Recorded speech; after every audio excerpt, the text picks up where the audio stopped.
You know that moment when the conversation dies and suddenly you're drowning in awkward silence? Your heart races.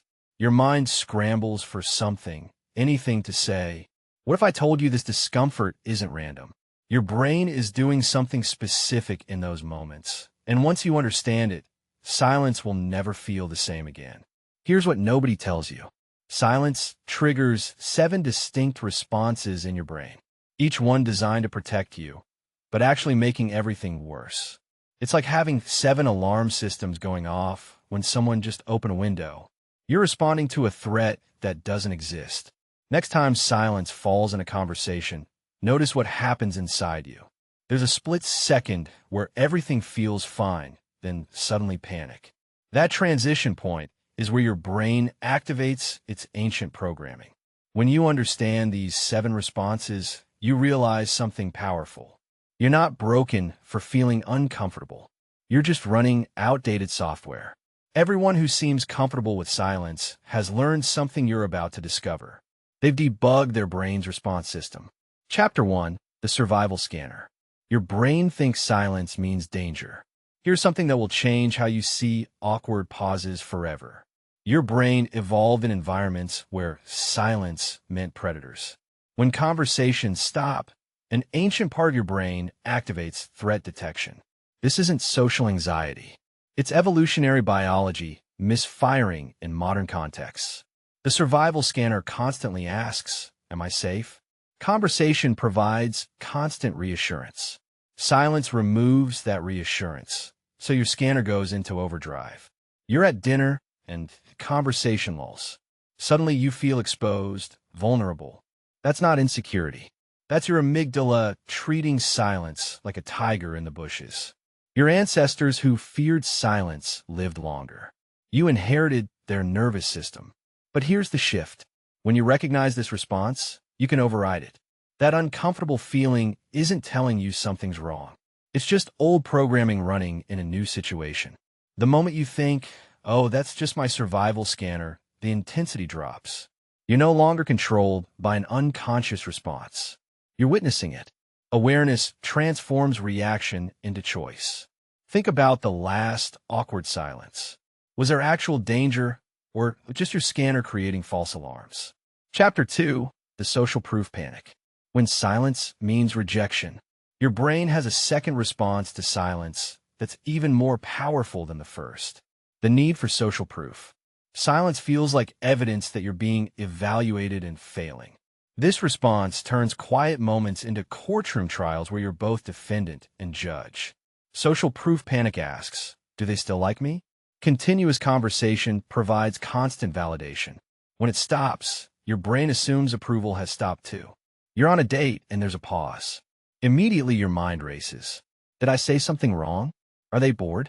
This isn't intuition. It's your brain misinterpreting absence of input as presence of rejection. Here's what actually happens.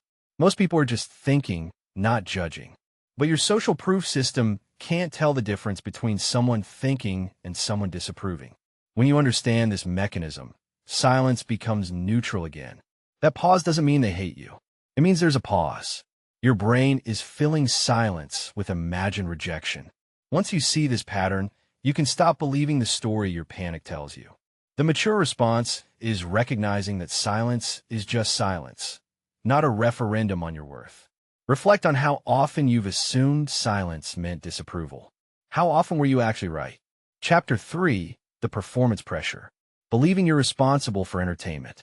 Response number 3 is the one that exhausts you most.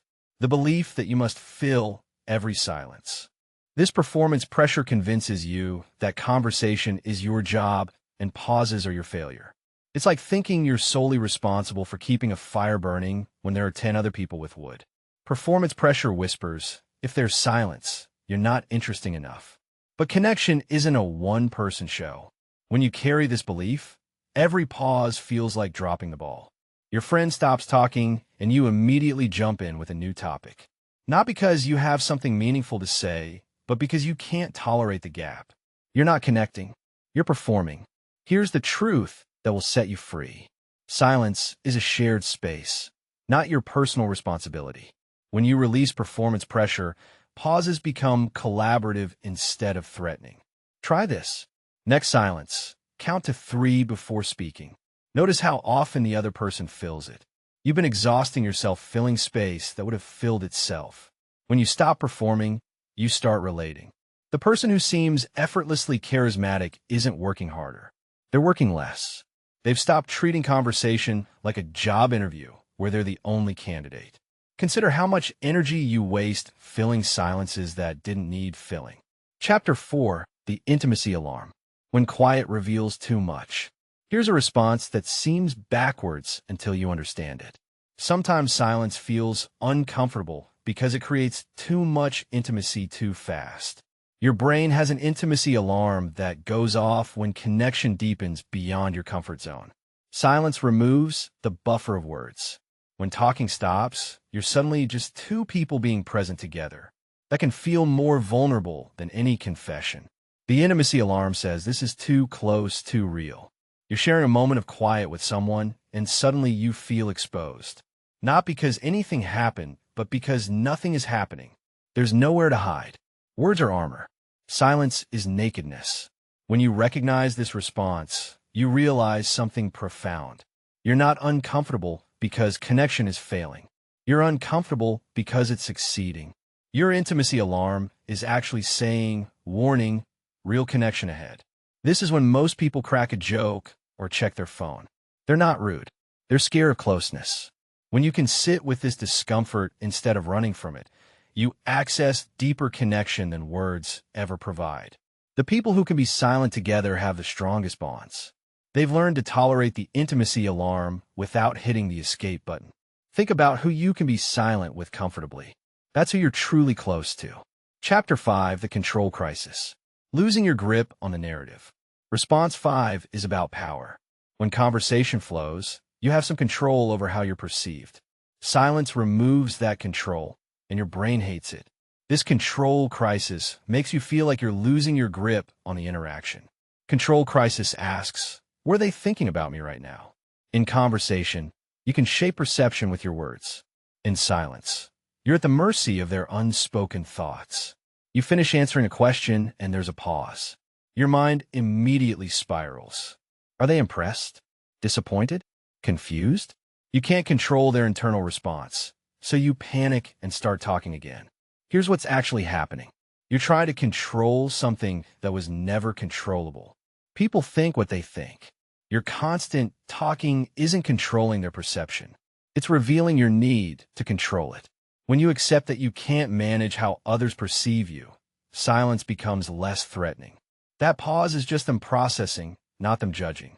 You release the exhausting effort to control the uncontrollable.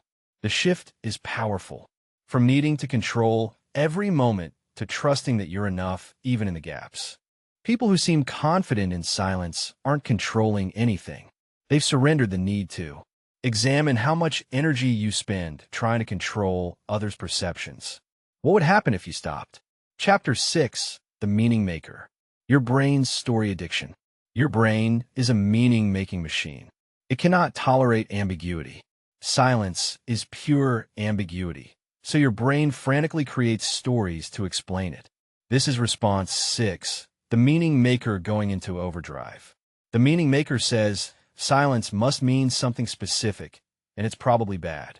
A few seconds of quiet, and your brain has already written a novel about what it means. They're uncomfortable. They regret coming. They're planning their exit. All stories. Zero evidence. You're in a meeting and your idea is met with silence. Instead of thinking they're considering it, you immediately decide they hate it. Your meaning maker has turned a pause into a verdict. Here's the reality check you need. Silence means nothing except that no one is talking. Everything else is fiction your brain creates because it prefers a negative story to no story at all. When you catch your meaning maker in action, you can question its narratives. Is that true, or was that just my brain filling silence with fear? Suddenly you're free from the stories that make silence unbearable. You can tolerate not knowing what silence means. The mature approach is staying in the question instead of jumping to conclusions. Notice how often you create disaster stories about ordinary pauses. How often do those stories turn out true? Chapter 7, The Status Anxiety. Silence as Social Hierarchy Test. The seventh response is perhaps the most subtle. Your brain interprets who breaks silence first as a status indicator. This status anxiety makes every pause feel like a dominance game you might be losing. Status anxiety whispers, whoever speaks first has lower status. So you wait. They wait. The silence grows more uncomfortable because you're both playing a game neither of you consciously chose to play. You're with your boss, and conversation stops. You feel pressure to fill it because subordinates are supposed to keep things comfortable for superiors. Or maybe you resist filling it because you don't want to seem anxious. Either way, you're not being present. You're playing status chess. Here's what shifts everything. Most people aren't thinking about status. They're just experiencing the same discomfort you are. When you stop interpreting silence through a hierarchy lens, you can respond authentically instead of strategically. That pause isn't a test. It's just a pause.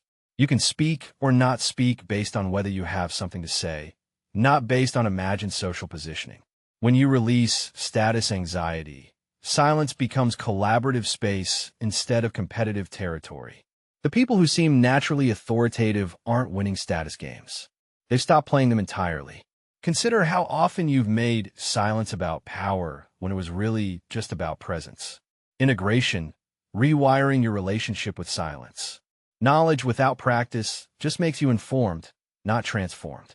Here's how to reprogram these 7 responses. This is where discomfort becomes comfort. Start by identifying which response dominates for you. Is it survival scanner? Social proof panic? Performance pressure? Name it.